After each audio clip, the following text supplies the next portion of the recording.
আসসালামু আলাইকুম, hello everyone, this is Mim from মিমসলম। আজ আপনাদের সাথে শেয়ার করব একটি খিচুড়ি রেসিপি। আমি যেভাবে রান্না করি সেভাবে আপনাদের সাথে শেয়ার করছি। স্ক্রিনে দেখতে পাচ্ছেন খিচুড়িতে দেওয়ার জন্য গরম পানি বসিয়ে দিয়েছি।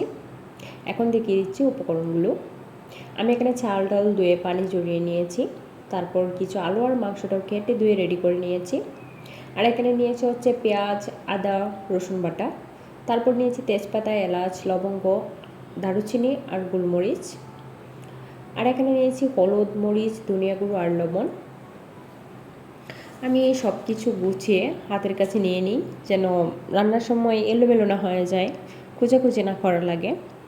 তারপর দেখতে পাচ্ছেন চুলায় কড়াই বসিয়ে একটু তেল গরম করে নিয়েছি। আর এখানে পেঁয়াজ বাটা আর রসুন বাটাটা দিয়ে এগুলো একটু ভেজে নিচ্ছি, যেন স্মেলটা না থাকে। এগুলো ভাজা হয়ে গেলে আমি যে মশলাটা রেডি করে রেখেছিলাম সেটা দিয়ে দিচ্ছি। মশলাটা কষানোর জন্য অল্প একটু পানি দিয়ে দিব।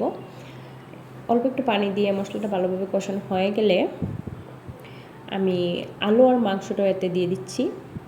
এতে দিয়ে ভালোভাবে কষিয়ে নিব। আলু আর মাংসটা একটু লো ফ্লেমে ডেকে ভালোভাবে কষিয়ে নিয়েছি। এখন দিয়ে দিচ্ছি হচ্ছে আদা বাটা আর একটু জিরে গুঁড়ো দিয়ে আর একটু কষিয়ে নিয়ে তারপর এখানে চাল আর ডালটা অ্যাড করে দিয়েছি। এখন চাল ডালটা ভালোভাবে সবগুলো একসাথে ভালোভাবে কষিয়ে তারপর এতে গরম পানিটা অ্যাড করে দিব।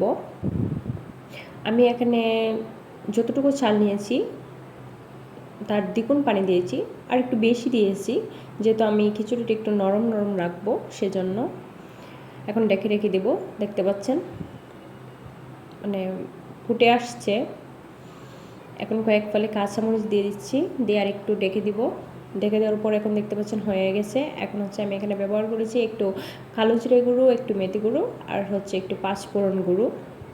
ব্যাস, আমার খিচুড়ি রেডি। এখন নামিয়ে নিব। আমি সার্ভ করে দিয়েছি। রেসিপিটা যাদের ভালো লেগেছে তারা ট্রাই করতে পারেন।